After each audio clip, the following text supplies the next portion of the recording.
ទស្សនៈអ្នកនរគ្នានេះគឺជាការសង្ខេបសារៀង Devil May Cry បណ្ដាសារៀងរបស់នៅក្នុងសារមន្ទីរជាតិមួយកន្លែងក៏មានការប្លន់ពីសំណាក់ហ្វូងឆាមត្រឡប់ពេលដែលការប្លន់នៅប្រព្រឹត្តទៅយ៉ាងរលូនក៏មានវត្តមានរបស់មនុស្សចម្លែកម្នាក់ដើរចូលមកហើយម្នាក់ដែលបានដើរចូលមកនោះមិនមែនជាសន្តិសុខទេប៉ុន្តែគឺជាលបននសាយលបននសាយក៏រសារពួកគេ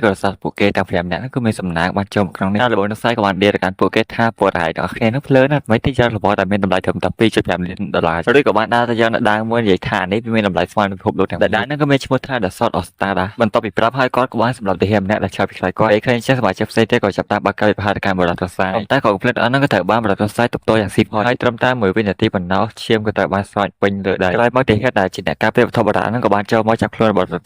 កាសវិញក៏បានខ្លាចនៅទេនឹងបាននិយាយទៅកាន់ពួកគេវិញថាអត់រយៈពេលយូរហើយដែលមនុស្សកាន់កាប់ផែនដីក៏តាមមើលទៅគឺគ្មានចម្លើយអីសោះឆ្នេះពិភពលោកទាំងមូលហ្នឹងគួរតែនៅក្នុងដៃរបស់គាត់វិញទៅត្រូវនិយាយហើយគាត់ក៏បានជួយបន្ទោសគ្រាប់បាញ់នៅទីនោះដោយឆេះយ៉ាងសន្ធោសន្ធៅផ្សេងឬក៏បានកាត់ទៅកាន់ទីក្រុងដែលយើងបានឃើញនៅស្ត្រីម្នាក់កំពុងតែបណ្ដាកលរបស់ខ្លួននៅលើតែពេលនេះក៏មានបរិយាម្នាក់បណ្ដាបងនាងដែលចេតនាជាហេតុបណ្ដាឲ្យក៏បបយុទ្ធដៃរបស់នាងនឹងផ្លាត់ទៅលើដីអញ្ចឹងហើយនាងក៏បានអន់ទៅលើវាវិញរីឯទៅរត់ដែលនៅលើតែក៏បានបាក់ខ្លួននឹងត្រឡប់មកវិញជាមួយនៅរូបរាងនៃវិស័យស្ត្រីនោះក៏បានចោលអារម្មណ៍ពីរឿងទាំងអស់ហ្នឹងដែរអញ្ចឹងក៏បានបន្តនាំគាត់របស់ខ្លួនដើរទៅមុខទៀតពេលដែលដើរដល់កន្លែងស្ងាត់ក៏ចោលអារម្មណ៍ថាមានអ្វីមួយខុសប្រក្រតីហើយវាពិតជាបាបនឹងមិនក៏រស័ព្ទតែមានវត្តមានរបស់ពួកវិស័យប្រមាណក្បាលហ្នឹងចេញមកយាយនាងខណៈពេលកំពុងតែមានគ្រោះថ្នាក់ក៏លេបវត្តមានរបស់បរិបម្នាក់ដើរចេញមកហើយពួកវិស័យក៏ចង់បើកការវិភាគការបរិបពាក់ជ្រុកហមនោះក៏ប៉ុន្តែពួកវិស័យទាំងអស់ហ្នឹងក៏មិនមែនជាដៃគូរបស់បរិបកាន់កំភ្លើងហ្នឹងឡើយពីសម្រាប់ពួកវិស័យហ្នឹងហើយគាត់ក៏បានណែនាំខ្លួនថាគាត់ក៏មិនជឿថាដានតែជាតួឯកនៅក្នុងសេរីរបស់យើងនេះឯងដែលដានតែហ្នឹងគាត់គឺចូលចិត្តនិយាយលេងសើចដល់បានសួរថាសិស្សាឃើញខ្ញុំសង្ហាអត់ខ្ញុំដឹងថាខ្ញុំសង្ហាចាទៅប្រាប់ខ្ញុំក៏បានដែរក៏ដូចជាបានប្រាប់ផងដែរថាគាត់គឺជាឃាតករស៊ីឈ្នួលប្រមាញ់វិស័យក៏ដូចជានិយាយថាកញ្ញាហ្នឹងសំណាងណាស់បានវិស័យទៅដល់កន្លែងមួយសិនជាគាត់វិញគាត់ដើរឡើងពេញទីក្រុងតែគ្មានវិស័យណាមួយមកគាត់សោះដល់ពេលដែលដានតែប្រយ័ត្នទៅរកនៅក្នុងរតែនោះក៏ចង់ពីប្រហារទៅកាន់ដានតែគាត់ក៏បានបែរក្រោយមកវិញនឹងបានសម្លឹងមើលទៅកាន់ទីរត់នោះនិយាយថាចុំកូនថ្ងៃផ្អែកហើយនៅពេលដែលស្ត្រីជាម្ដាយមិនចាប់អារម្មណ៍ទីរត់នោះក៏ចង់បើកការវិភាគទៅកាន់ដានតែថាសួរដានតែក៏បានដូចកំភ្លើងភ្ជូនទៅកាន់ណាកូនថ្ងៃផ្អែកម្នាក់ស្ត្រីជាម្ដាយក៏គិតថាដានតែចេះសម្រាប់កូនគាត់ចឹងហើយក៏បានទាញកបោមិនដាក់ដានតែប្រាវនិងបញ្ញាបញ្ញានាំកូនរបស់ខ្លួននឹងចាក់ចេញពីទីនេះទៅសាច់រឿងក៏បានកាត់ទៅកាន់ថ្ងៃថ្មីដែលនៅពេលនៅសារព័ត៌មានក៏បានចុះផ្សាយអំពីការឆាបឆេះនៃសារមន្ទីរជាតិអ្វីដែលសំខាន់នៅក្នុងคลิปវីដេអូនោះពួកគេក៏បានឃើញនៅសភាពចម្លែកអ្វីមួយយ៉ាងមានស្លាបនិងឆក់កាត់តែនៅលើដំបូលផ្សាយសាច់រឿងក៏បានកាត់ទៅកាន់ការវិជុំរបស់ក្រសួងការពារជាតិនៅវិញពួកគេក៏បានវិភាគសាពីរឿងបានកាត់ឡើងថ្មីនឹងដែរដែលពួកគេគិតថាជាវិស័យកំតែឬនៅវាមិនអាចទៅរួចឡើយនៅក្នុងវិទ្យាសាស្ត្រដូច្នេះហើយអ្នកផ្សេងទៀតក៏គិតថាវាក៏ជាឧក្រិដ្ឋជនដែលមាននៅបច្ចេកវិទ្យាទំនើបខុសពីមនុស្សធម្មត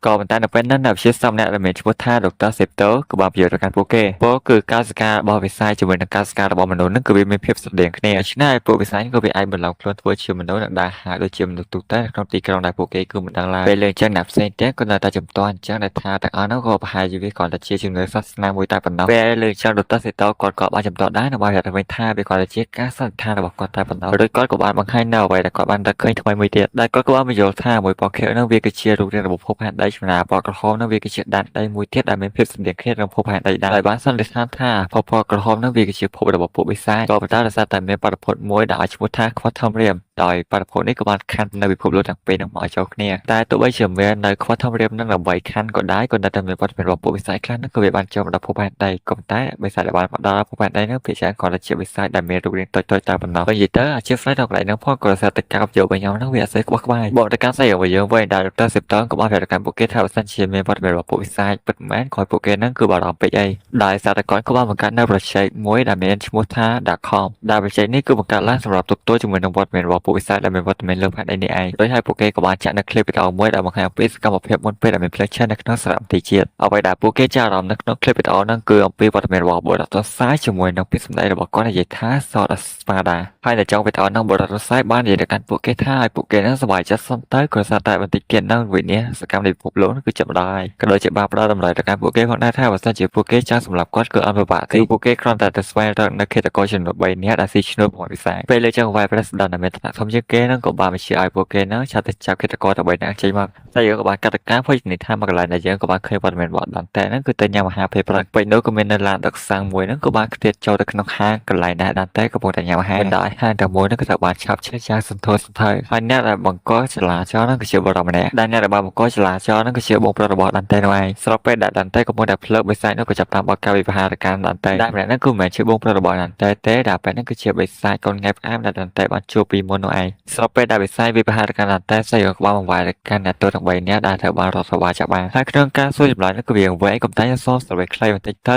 គឺពួកគេអាចទៅស្វែងរកនៅឈ្មោះដេតាម្នាក់ដែលមានឈ្មោះថា Ansel ឬក៏បានបង្វែរទៅកាន់បរិបទម្នាក់ផ្សេងទៀតដែលកំពុងតែនៅអង្គុយក្នុងក្លឹបជាមួយនឹង narrator ហើយដឹងថារដ្ឋាភិបាលកំពុងតែតាមចាប់គាត់ដូច្នេះគាត់ក៏ព្យាយាមរត់កុំតារត់ទៅមិនរួចទេក៏ត្រូវបានរដ្ឋាភិបាលចាប់បានដែរហើយនៅក្នុងបន្ទប់សួរចម្លើយ Vice President ក៏បានទៅសួរដោយផ្ទាល់អ្វីដែលគាត់សួរដំបូងហ្នឹងគឺជាវត្តមានរបស់បរិសុទ្ធសារីឯ Ansel ក៏តបទៅវិញថាបរិសុទ្ធសាហ្នឹងគឺជួបគាត់កាលពីប្រហែលសប្តាហ៍ដែលបរិសុទ្ធសាហ្នឹងគឺទៅរក Ansel ដើម្បីឲ្យ Ansel ចុះកងត្រាមួយលេងកាមជាមួយនឹងពួកគាត់ហើយក្នុងកងត្រាហ្នឹងក៏មានលុយច្រើនខ្លាំងមែនតើដែលបរិសុទ្ធសាហ្នឹងក៏ឲ្យ Ansel ធ្វើយ៉ាងម៉េចក៏ដោយគឺបង្កើតនៅក្រុម Hunter មួយតាប្រមាញ់ពិសាហើយម្នាក់ដែលបរិសុទ្ធសាណែនាំឲ្យទៅកាន់ Ansel គឺមានឈ្មោះថា Dante ជាបរិយាក្មេងម្នាក់លើចន្ទតសេដ្ឋីក៏បានស្រាវជ្រាវពីបរិបទហ្នឹងហើយដែលពួកគេបានឃើញគឺថា Dante គាត់ជាក្មេងប្រុសម្នាក់ដែលមើលទៅគឺសាមញ្ញបំផុតអត់មានអ្វីគួរចាប់អារម្មណ៍ទេដែលពួកគេទៅវិញជាមួយយ៉ាងណាក៏នៅតែដឹងថាតើ Dante នោះមានចំណុចពិសេសអ្វីដែលធ្វើឲ្យលោកបងទសាញគាត់ចាប់អារម្មណ៍ឡើយបាននិយាយពី Dante ឡើយយើងឃើញថាគាត់គឺបងតាប្រយុទ្ធគ្នាជាមួយនឹងបិសាចកូនថ្ងៃផ្កាយនៅផ្លូវក្រំដីហើយអ្វីដែលបិសាចនោះចង់បានវាគ្រាន់តែជាដំបូងនៃរើន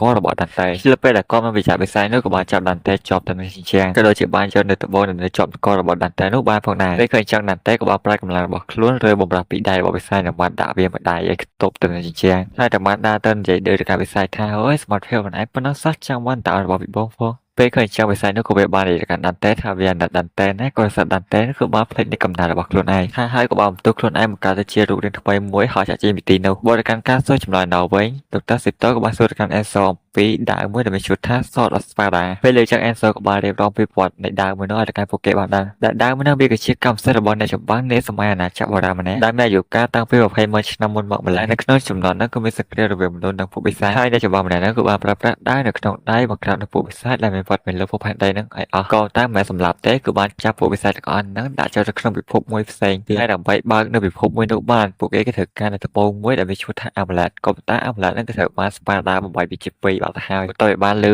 ចឹងរតាសេតក៏បាននិយាយថាប្រហែលជារបស់នោះសាយនេះគឺមានគម្រោងបើកនៅ portal ចតវិស័យនោះត្រឡប់មកវិញតែអ្វីដែលសំខាន់នៅក្នុងដាវដែល Sword of Spada ហ្នឹងគឺអត់ទាន់មាននៅត្បូង Amulet ទេហើយនៅពេលដែលបានលើចឹង Vice President ក៏បាននិយាយថាប្រហែលជាគម្រោងការរបស់របស់នោះសាយនេះគឺអត់ទាន់ជោគជ័យទេហើយបើសិនជាគម្រោងការរបស់របស់នោះសាយនេះជោគជ័យពិភពលោកទាំងមូលធ្លាក់ចូលទៅក្នុងភាពហន្តរាយបើសិនជាទាំងអស់ហ្នឹងវាជាការពិតដូច្នេះហើយ Vice President គឺបើឲ្យរឿងទាំងអស់ហ្នឹងកើតឡើងឡើយក៏ដូចជាបាននិយាយផងដែរថាប្រជាដល់ខំហ្នឹងគឺចាប់ដើម